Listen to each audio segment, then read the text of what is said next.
오늘 이제 언약에 대해서는 새학기 시작하기 전에 마지막입니다. 다윗 언약인데요. 제목이 위로를 거부할게요죠. 어떤 의미인지 살펴보겠습니다. 보통 다윗 언약하면 이 말씀이 사실은 주된 본문이에요.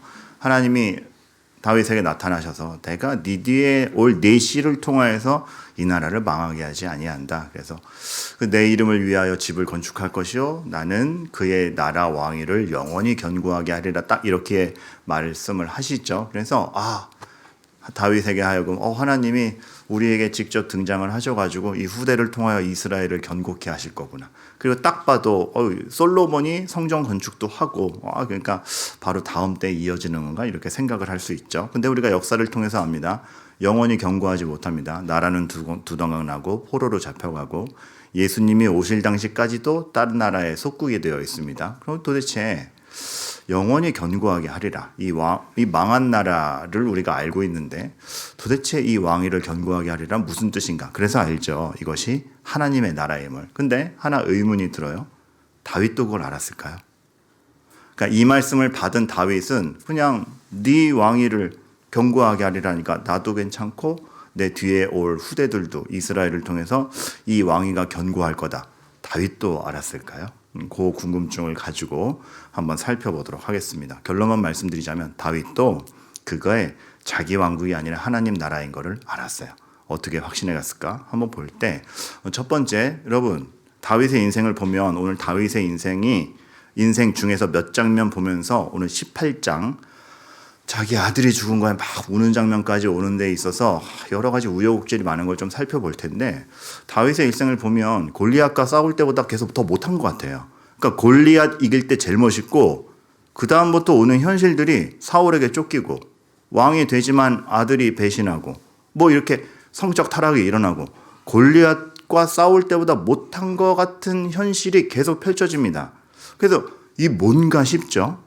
도대체 성도에게 믿음이 있고 성도가 믿음으로 살아간다라는 게 뭔가 우리도 보면 처음 믿을 때가 제일 멋있어요.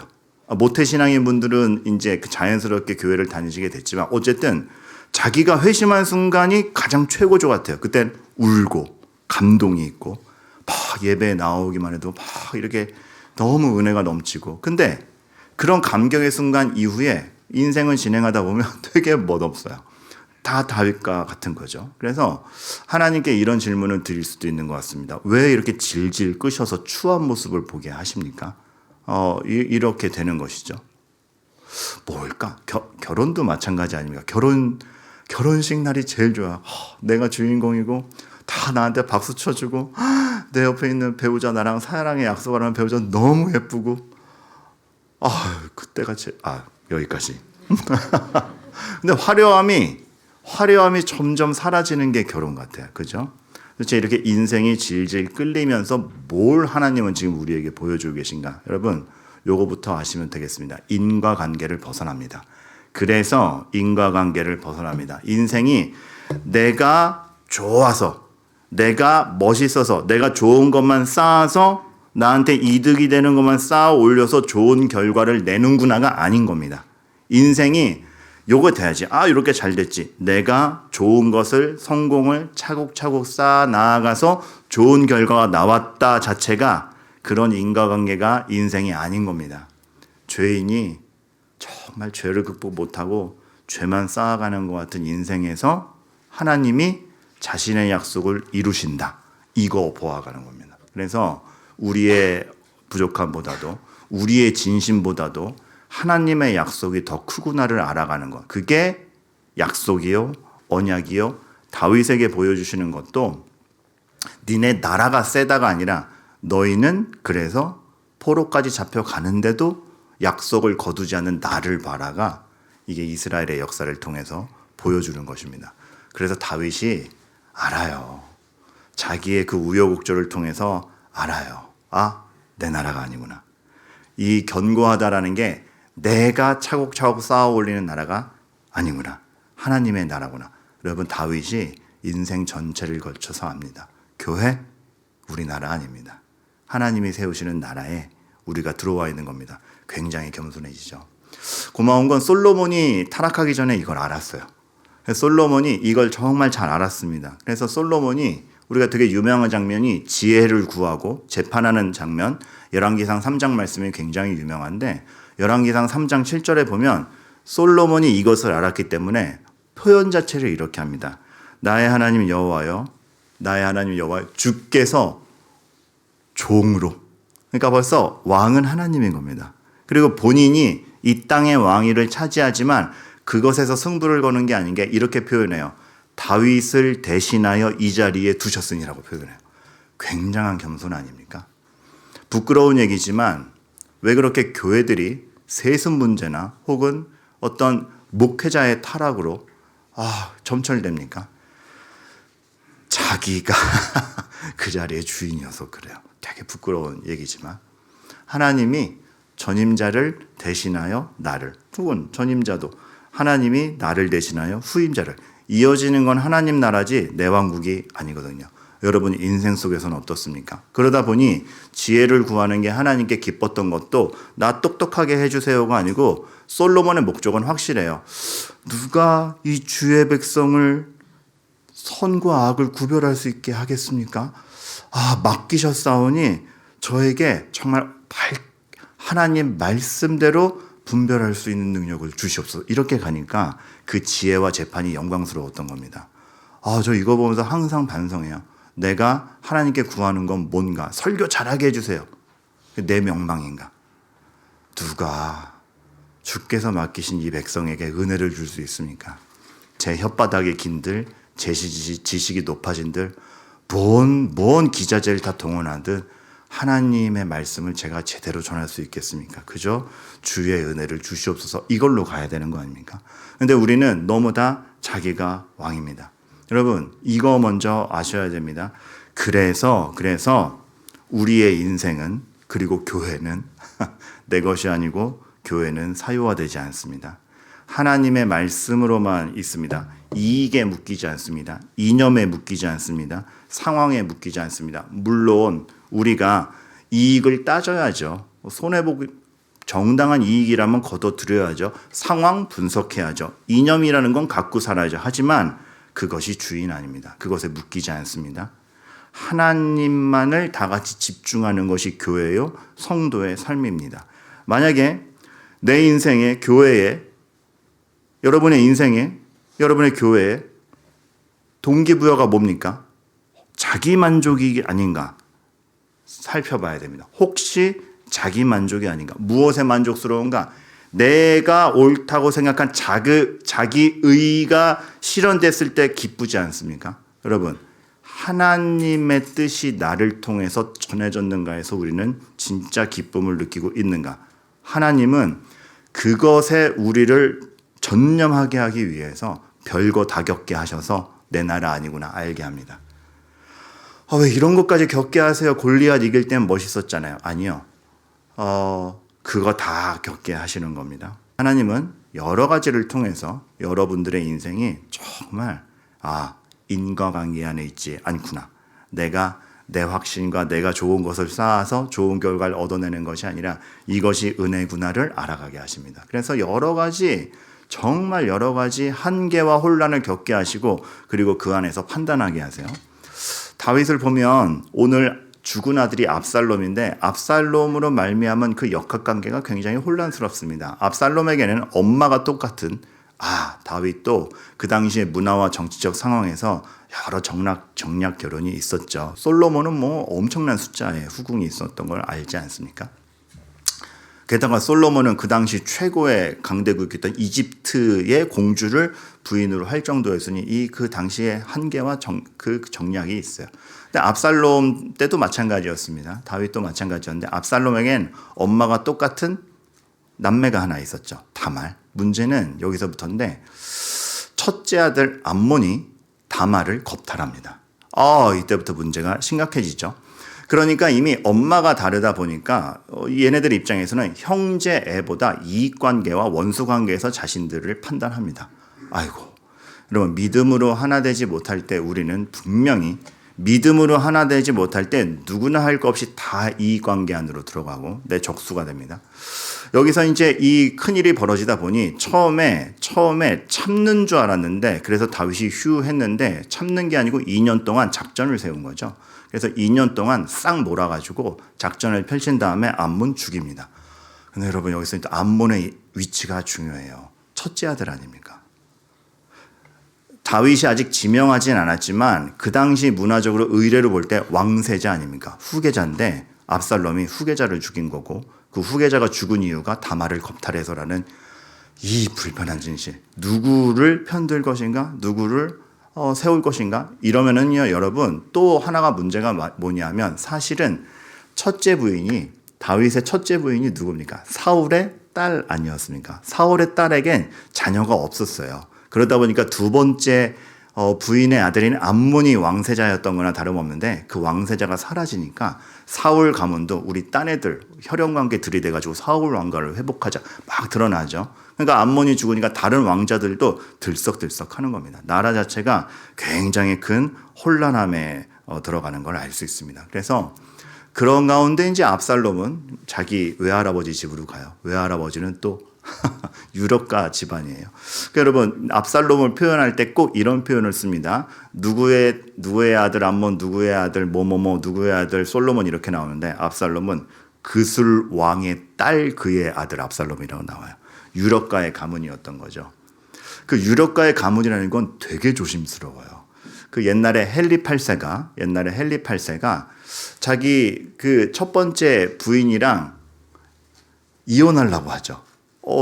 사랑하는 여인이 후궁으로 드리고 싶은 사람이 있어가지고 첫째 부인이랑 이혼하려고 하는데, 그 이혼을 유럽 전 세계가 반대합니다. 그리고 교황이 나서서 반대하죠. 왜요? 그 첫째 부인이 누구였어요? 그 당시 강대국이었던 스페인의 공주였습니다. 그러니까 헨리 8세 영국에서 이 첫 번째 부인이랑 이혼하는 순간 스페인이 들고 나면 이거 유럽 내에서는 세계전쟁 될 수 있습니다. 큰일 벌어질 수 있습니다. 그러니까 교황이 나서서 반대하고 끝까지 이혼하고 싶었던 헨리 8세는 교황의 말을 듣는 게 아니고 교황이랑 연을 끊어버리죠. 그러니까 이만큼 국제사회 문제가 될 수 있는 것이, 그러한 문화권에 있는 것이 왕가제도인데, 그술 왕의 손자 압살롬, 이거 함부로 못합니다. 게다가 왕세자가 죽은 가운데 책임을 어떻게 물어야 되나 고민합니다. 정말 고민하다가 여러분께 추천드리는 것은, 그래서 오늘 집에 가면 사무엘 하를 읽어보세요. 다 설명드릴 수는 없지만, 그러다가 결론을 내리는 게 그래도 정치적 관계보다 늘 부성애를 앞세우는 게 다윗입니다. 데려오라. 큰 결단이에요. 데려오라. 근데 여러분 여기서 정말 애매한 게 있어요. 데려오라 그래 놓고선 24장을 읽어보면, 왔는데 왕이 이르되 그를 그의 집으로 물러가게 하여 내 얼굴을 볼 수 없게 하라, 이렇게 해요. 아니, 불러놓고선 왜 못 보게? 여러분, 아까 그 역학관계를 봤죠. 불러놓고선 보고 싶은 마음에 몇 년 만에 돌아오는 거거든요. 왔냐? 괜찮아, 아빠가 다 해줄게라고 하는 순간 왕세자 없죠. 그술 왕의 손자이죠. 다른 왕자들이 긴장합니다. 압살롬이 그럼 다음 후계자야? 아빠 마음 결정했네. 압살롬을 겨냥하는 온갖 세력들이 일어날 수 있고, 왕은 왕대로 아들들에게 신뢰를 잃을 수 없고, 더 복잡한 역학관계가 생기기에 보고 싶지만 안 봅니다. 여러분, 이 마음이 가늠이 되세요? 안 봅니다. 우리는 누군가 어떤 선택을 했을 때 그것이 어떤 선택이든 깊은 사정이 있겠구나를 한번 의의 눈으로 바라봐 줘야 되지 않나 싶어요. 근데 이 당시 오해하는 사람들은 그랬겠죠. 야, 아들한테 보지도 않냐? 내지는 다른 압살롬은 나가리다, 별 얘기들이 있었겠죠. 그러나 결국은 전체를 지키기 위한 선택이 이거였다라는 게 참 아이러니해요. 근데 그 뒤에 이렇게 본인을 위해 주는 것을 압살롬이 알아야 되겠건만, 압살롬이 여기서부터 막 나갑니다. 짠. 여러분, 이 성경에 드러나는 다윗의 아들들만 표현했을 때 이러고, 색깔이 똑같은 건 엄마가 똑같은 겁니다. 이 역학관계에서 하나, 솔로몬이 정말 끝에 있거든요. 그 솔로몬이 왕이 된다라는 것 자체도 하나님이 어떻게 이 나라를 보살펴 가시는 걸 알 수 있는데, 일단 눈에 보이는 건 이거다 보니까 이 역학관계에서 일단 암몬은 제쳤고 다니엘은 유력과 가문이 아니고 압살롬이 자기가 왕이 돼야 되겠다라는 생각을 갖다가 막 하면서 나머지 세력을 밀어내는 작업을 합니다. 그러면서 하는 게 뭐냐면, 그렇게 보호받았는데 압살롬이 딱 하는 게 사무엘하 15장 2절, 압살롬이 일찍 일어나 성문 길 곁에 서서 어떤 사람이든지 송사가 있어 왕에게 재판하러 올 때, 여러분 이때 대법원장이 왕이나 마찬가지였습니다. 그러니까 솔로몬 때도 기가 막힌 사건은 왕한테 오죠. 지역에서 다 재판할 수 없는 것은 그래도 하나님이 세우신 왕에게 가서 묻자. 그래서 유력 가문이거나 심각한 사건이거나 중요한 사건들이 끝까지 올라와서 성에게 와서 왕에게 재판해 주십시오 하고 오는 겁니다. 근데 압살롬이 이제 정치적 계략이 있다 보니까 성문 앞을 지켜서 오는 사람들 자기가 먼저 만납니다. 여기서부터 이제 불손함이 보이는 거죠. 그래서 뭐라고 하냐면, 압살롬이 사정을 다 듣고, 아이고 네가 맞아 무조건 편들어 주는 겁니다. 모르겠어요 얼마나 옳은 판단을 했는지. 근데 네가 오라 네 송사. 야 근데 네가 이런 사정이 있는데 우리 왕은 뭐 안 되니? 네 송사를 들을 왕을 세우지 아니하셨다라고 하면서 다윗의 리더십을 싹 뺏어가요. 근데 여러분 여기서 되게 조심스러운 게 뭐냐면, 송사하러 온 사람 진심이겠죠. 자기의 삶의 애환을 가져왔으니까. 악의를 가지고 왔겠습니까? 진심이에요. 그를 대하는 압살롬 진심이에요. 압살롬도. 그거 잘못됐지. 왜 이렇게 안 한대냐? 진심이에요. 근데 그 전체를 다스리는 다윗 진심이에요. 못하니 안 한 게 아니라 안 할 이유가 있어서 안 한 것들이 있겠고, 아니 들고 왔으면 설명해 줬을 겁니다. 다 진심이에요. 근데 진심이 어울려서 거기에 죄가 싹 들어가니까 혼란이 되는 거죠. 혼란이 되고 오해가 되고 질서가 망가지고. 여러분, 교회에서 사람의 진심보다 하나님의 원리와 질서가 앞서야 되는 이유가 여기에 있습니다. 여러분 그런 얘기 좀 답답하시지 않으세요? 하나님의 말씀대로 교회의 질서를 위하여 권위를 인정하고, 이거 되게 고루하고 답답해 보이죠? 아니에요 여러분들. 하나님의 뜻과 질서와 말씀 안에서 우리가 움직여야지, 진심으로 움직이면 자기 진심 가운데 다 자기가 맞습니다. 내가 얼마나 진심이었는데가 앞서면은 혼란 가운데 밖에 가지 않습니다. 아무리 진심일지라도 나의 진심이 하나님 뜻에 맞는가? 하나님 질서에 맞는가? 아무리 내가 진심이 있어도 그것이 교회 안에서 정말 어떻게 판단받을 수 있는가? 이 겸손함이 있어야 되는 게 교회고, 그거를 가르쳐야 되는 게 교회입니다. 저는 무서운 게 압살롬에게서 함이 보여요. 함이 어땠습니까? 아빠가 부족한 모습 보이자마자 그 아빠를 비아냥대죠. 그 함이 저주를 받죠. 그것이 인류가 가지고 있던 끝끝내의 죄악이었죠. 아빠 한심하죠. 그거 보는 함 진심이에요. 그러나 직격탄으로 비아냥 나릴 수 없는 게, 하나님이 그러한 부족함도 들고 끌고 가시는 분이라는 하나님의 은혜와 하나님의 시선을 안다면 그럴 수 없는 것이죠. 나머지 아들처럼 덮어줘야죠. 압살롬에게서 함이 보입니다. 인간의 죄성은 어쩔 수 없구나. 여기서 여러분들 객관적으로 보시는 게 아니고 내가 함은 아닌가 봐야 돼요. 잘 보면 내가 내 입장과 내 진심에서 행동하지만 혹시 하나님의 질서에서 움직이지 못한 거 있지 않은가. 근데 압살롬의 이러한 것에 대해서 다윗이 알면서도 좋게 넘어갑니다. 왜냐하면 그때 다윗에게는 되게 치명적인 약점이 있었어요. 암몬의 성적 타락과 압살롬의 이러한 무질서한 행동이 자기가 보이거든요. 밧세바랑 우리야 사건 때, 우리야 죽일 때 자기 진심에서 질서를 무시하며 했던 행동과 간음이 보이니까 주저하면서 그래서 잘 덮고 넘어가자, 이 정도가 된 거예요. 그래서 어떤 주석가가 얘기합니다. 다윗이 사랑으로 움직인 건 알지만 이때 압살롬을 날카롭게 가르치지 않은 것은 명백한 실수다. 여러분, 교회에서 우리가 무엇을 날카롭게 가르치며 부족함은 품어주나 엇나갈 것에 대해서는 분명히 가르쳐 가야 되는가가 여기에 있습니다. 왜냐하면 사람들이 다 자기가 답이 되려는 욕심이 누구나에게 있어요. 다 자기가 답이 되려는 욕심이 있어요. 그래서 자기 뜻이 관철돼야 되고자 하는 게 본능적으로 깔려 있어요. 그런데 우리가 오늘 보는 건 정말 하나님을 보는 사람과 아닌 사람이 답을 찾아가는 방식은 굉장히 다른데, 하나님을 보면서 답을 찾아가는 사람의 태도는 그 사람을 통해서 우리가 하나님을 보게 됩니다. 그런데 자기가 답이 되려는 욕심이 더 강한 사람은 그 사람이 답을 찾을 때 꼭 이런 식으로 답을 찾아갑니다. 쟨 틀리고 난 맞아. 봐봐, 내가 맞지. 그래서 답은 찾았는데 똑같은 답인 것 같은데 사람이 남아요. 근데 여러분, 우리가 보통 이런 식으로 하잖아요. 거봐. 우리가 그러지 않습니까? 지금 제가 거봐 했을 때 수많은 분들이 끄덕이신 걸로 봐서 제가 그런가 봅니다. 여러분, 근데 그래요. 자기가 답이 되려는 욕심. 그래서 여러분, 딱 비교해 보면 솔로몬의 재판 결과에서 뭐가 드러납니까? 솔로몬의 재판, 그 아이를 반으로 잘라라 읽어보시면, 그래서 사람들이 솔로몬을 보고 하나님의 지혜를 두려워했다라고 나와요.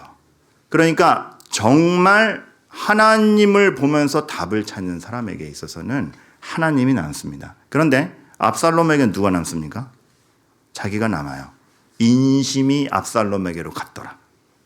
그러니까 그렇게 해줘서 답답한데 긁어주고 그렇게 해준 게, 그래서 백성들이 좋은 답을 찾아갔다가 아니라 인심이 압살롬에게로 향하였더라. 이러면서 혼란이 가중되는 것이죠. 그리고 교회는 정말 하나님께 집중해야 됩니다. 교회는 정말 하나님의 질서에 집중해야 됩니다. 성도의 삶은 정말 내가 하나님 가운데 있는가. 근데 우리는 보통 인생의 근거를 내가 얼마나 진심이었는 대로 가져가지 않습니까?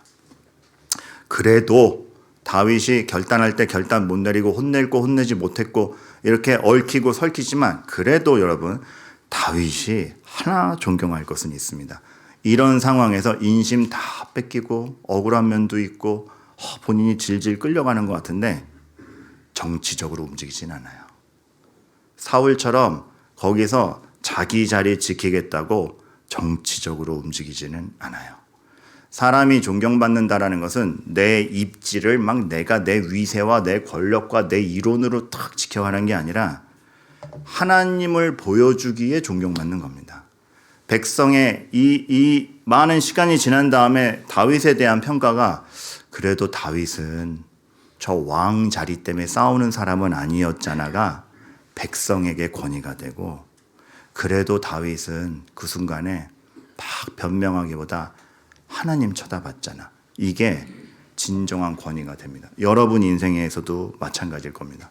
억울함 없는 사람이 어디 있고, 사람이 최선을 다해도 상대방 납득시키지 못하고 자기 변호할 수 있는 인생이 아니에요. 그런데 여러분, 자기를 스스로 증명하는 사람보다 하나님이 증명해 주는 사람이 훨씬 셉니다. 그러니까 여러분, 이거는 그러니까 수동적으로 기다리라는 얘기가 아니에요. 여러분이 할 수 있는 거 다 하고, 여러분이 실천할 거 하고, 여러분들이 항변할 거 항변해야 되는데, 그러나 결국은 그 마음이, 그러나 하나님의 법도와 하나님의 의로움 밖에서 행동하진 않는다. 복수심에 불타거나 어떠한 막 이렇게 계략을 짜거나 그런 게 아니다. 끝판에 가서는 하나님께 의지하는 것. 그래서 하나님이 나를 증명해 줄 때 정말 그 사람이 세구나. 이거 알아가는 거예요. 다윗이 그걸 배워가요. 그래서 네 왕위를 견고하게 하리라는 약속이 하나님이 세워가시는 거고 하나님의 나라임을 알아요. 그러다 보니 압살롬에게 쫓겨요. 압살롬에게 쫓겨가지고 막 도망다녀요. 도망다니는 와중에 사울 왕가도 일어났어요. 그러니까 사울 왕가는 얼마나 싫어요. 사울 자기네 지파 자기들의 수장이었던 사울 제치고 다윗이 왕이 됐으니까 평생 다윗이 원수죠. 그 중에서 시므이라는 사람이 대표적으로 나서가지고 압살롬 피해서 도망가는 다윗을 비아냥대죠. 시므이가 얘기해요. 시므이가 저주하는 가운데 이와 같이 말하니나 피를 흘린 자여. 그러니까 자기네 사울 죽였다라는 거죠. 근데 따지고 보면 다윗이 죽였습니까? 사울이 자초한 일이 훨씬 잔인했던 건 사울인데, 근데 사람 입장이라는 게 그래요. 사람 입장은 자기 입장에서 다 판단하기 때문에 피를 흘린 자는 다윗인 거예요. 우리가 성경만 읽어도 죽이려는 자가 사울이었고 안 죽이려는 자가 다윗 아니었습니까? 그러나 여러분, 여러분도 속지 마세요. 사람은 다 자기 입장에서입니다. 다윗에게 피를 흘린 자여 사악한 자여 가거라 가거라 그래요. 여기서 다윗의 충신들이 얘기하죠. 뭐라고요? 죽여버릴까요? 그랬더니 다윗이 뭐라 그래요? 죽여라 해요? 여러분 지금 확신이 없어지니까 제가 아까 얘기했죠. 오늘 집에 가서 꼭 사무엘하를 읽자. 다윗이 이렇게 얘기합니다. 내버려 두라.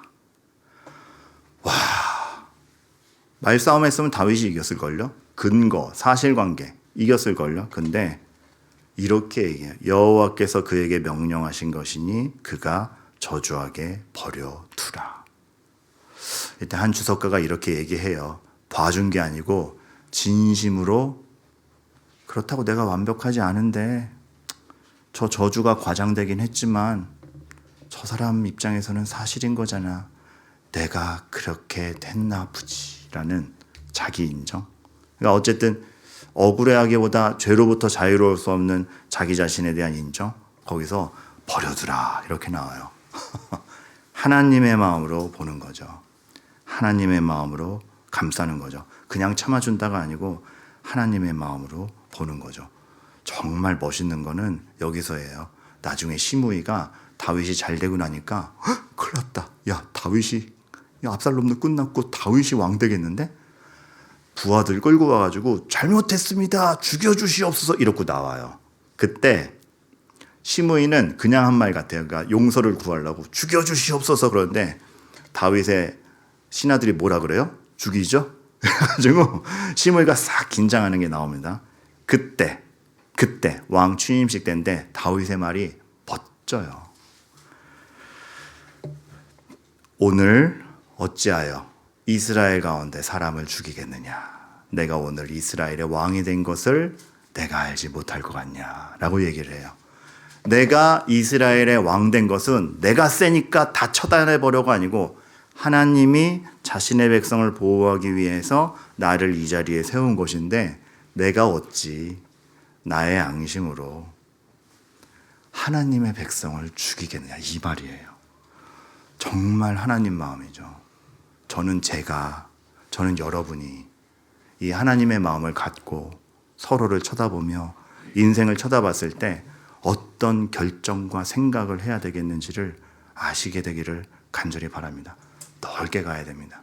이거는 아까도 얘기했지만 날카롭게 혼낼 땐 혼내야 돼요. 그게 있었으면 사실 여기까지 안 왔을 수도 있어야 돼요. 그거를 다 부정하는 게 아니라 이러한 우리의 부족함과 어려움과 한계와 억울함과 뒤섞임 가운데 그러나 결국 우리가 봐야 되는 게 무엇인가라고 했을 때 하나님입니다. 그래서 다윗이 알아요. 내 나라 아니구나. 다윗은 이 모든 경험 중에 알아요. 내 나라 아니구나. 여러분 인생 가운데 여러분이 알아요. 내 인생 내 거 아니구나. 저 혁혁히 느껴. 교회 담임 목사 거 아니구나. 알아야 돼요. 분명히 알아야 돼요. 리더십이 이양돼 있을 뿐 절대 사유화될 수 없죠. 여러분 저 언제 타락할지 몰라요. 기도 많이 해주시기를 바라요. 저 평소 봐요. 얼마나 매일매일 새롭게 교만이 싹트는 사람입니까? 기도 많이 해주세요. 진짜 이런 겸손으로 갈 수 있는. 근데 여러분 오늘 말씀의 하이라이트는 이겁니다. 그런데 결과가 이렇게 애쓰고 이렇게 하나님 바라보고 이렇게 양보하고 이렇게 억울해도 그래도 하나님 나라 위해서 내가 물러서마 했는데 결과가 압살롬은 끝까지 대들고 아이고 압살롬이 죽어요. 그렇게 애썼는데 결국 죽는 걸 봐요. 막 미치겠죠. 내 아들 압살롬아 차라리 내가 너를 대신하여 죽었다면. 19장 처음에 읽어보면 신하들이 막 분노해요. 아들 갖고 저렇게 슬퍼하면 왕 위에서 싸운 우린 뭐냐? 이거 막 나오고. 압살롬 부하들은 우리 망했다. 더 허접한 이스라엘과 막 그런 게 나옵니다. 뭡니까? 여러분, 그래서 아는 거예요. 내 나라 아니구나. 내 나라 아니구나. 그래서 더 혁혁히 알죠. 그렇게 애썼음에도 불구하고 이러한 결과가 올 수 있는 게 인생인데 처음으로 돌아갑니다. 그래서 인과관계를 진심으로 벗어나요. 인생은 내가 내 덕망을 쌓아서 잘 되는 게 아니고 죄 가운데 진행되는 우리의 인생은 어떤 좋은 의도로 애써도 그 결과가 이렇게 처절할 수 있는데, 그래서 답이 뭐다? 내 나라, 내 인생이 아니고 하나님께서 해가시는 거 바라볼 수 없구나라고 하면서 하나님을 바라본다라는 그 신앙이 진짜가 되는. 정말 교회가 뭘 해야 됩니까? 다 자기 사정 들고 나오는 이 교회에서 뭘 해야 됩니까? 내 인생 아니구나, 교회 내 거 아니구나, 하나님 거구나, 하나님 바라볼 수밖에 없구나, 이거 알아가는 게 복의 근원 강림하사 정말 축복받는 우리의 인생인 겁니다. 그래서 여러분, 마지막으로 이거 여러분 아셔야 돼요. 마지막으로 알아야 될 게 그래서 보이는 그리스도. 그래서 보이는 그리스도. 다윗의 말은 여기서 끝나잖아요. 그런데 예수 그리스도는 대신 죽으세요. 인간이 찾지 못한 답을 누가 해결하는가? 그리스도. 우리에게 그리스도의 이름이 하찮지 않기를 바라겠습니다. 정말 그리스도를 믿는다라는 것이 얼마나 여러분에게 답이고 오늘 여러분들이 쳐다봐야 되는 거고, 이 예배 시간에 어떤 처세술 실용적인 말 저는 모르겠습니다. 그리스도를 바라본다라는 것이 얼마나 여러분의 삶의 토대이고 거기서부터가 출발점인지를 명심하시기를 정말 간곡히 부탁드립니다. 오늘 설교 제목이 이거예요. 위로는 거절할게요. 따옴표 돼 있죠? 제 선배 목사님이 하신 말이에요. 1년 전쯤인가? 정류장에 운전 잘못한 차가 들이받아가지고 서 있던 고1 여학생이 죽었다라는 신문기사가 난 적이 있어요. 근데 그 나이대로 보나 동네로 보나 청년 시절 저랑 같이 보내고 개척한 선배 목사님 가정은 그 딸인 거예요. 저로서 이제 3살 땐가 보고 헤어진 아이인데 걔인 거예요. 아무 말도 할 수가 없더라고요. 1년 좀 넘게 지났어요. 제 선배 목사님이 다녀왔어요. 그러니까 다 청년부 때 지내고 다 목사가 됐고, 1년 동안 교회에서 잤대요. 왜냐하면 집에를 못 들어간대요. 딸 생각나서. 그래서 1년 동안 교회에서 잤대요. 이제 또 다른 선배 목사님이 가서 이렇게 막 위로하려고 그랬더니 그 형님이 그렇게 얘기하더래요. 위로는 거절할게요. 위로를 받아서 위로가 돼버리면 딸이 없어지는 것 같은 기분인 거예요. 내가 어떻게 위로를 받고 괜찮을 수 있냐? 야, 내가 어떻게 딸이 죽었는데 괜찮을 수가 있냐? 위로는 거절할게. 그 말이에요. 근데 이 목사님이 1년 동안 그렇게 상처를 들고 사는데 일주일에 한 번씩 붕어빵을 350개 구워가지고 길거리 전도를 나간대요. 그래서 자기 딸 또래 애들을 막 전도하는 거예요. 왜요? 이 땅에서는 설명 안 돼요. 위로도 받고 싶지 않다. 우리 인생이에요. 그럼에도 불구하고 답은 하나님께 있는 거예요. 그래서 붕어빵을 막 만들어서 전도한다 그러는 그 선배 목사님의 얼굴을 볼 때 그런 생각이 들더래요. 천국을 정말 사모하는구나. 천국에 가서 막내딸 너무 보고 싶어 하는구나. 근데 그게 우리의 사실이구나. 하나님이 우리에게 언약을 걸어주신다는 게 지금 이 땅에서 내 나라 세우는 얘기가 아닙니다. 하나님이 세우시는 나라가 어떠한 비극에도 불구하고 어떠한 억울함에도 불구하고 세워가시는 거고, 거기서 모든 것이 화해하고 화평이 이루어질 수 있는지 그거를 확신하는 우리가 오늘 이 땅 여기서 묻던 태도를 가져야 되고 교회를 통하여 줘야 될 위로가 무엇이며 우리가 하나님을 함께 바라본다라는 것이 무엇인지 자잘한 것에 얽매이기보다 하나님을 바라보는 것이 무엇인지를 정말 선명히 알아가는 올 한 해 그리고 저와 우리 성도님들 되시기를 정말 여러분 저는 우리 교회가 다 같이 하나님 집중하는 교회였으면 좋겠어요. 다 설명 못하고 다 위로 못하고 정말 우리끼리도 실수하는데 그래도 하나님 붙잡으며 답을 찾는 그런 교회 됐으면 좋겠어요. 그런 은혜가 여러분의 삶에 있기를 간절히 바랍니다.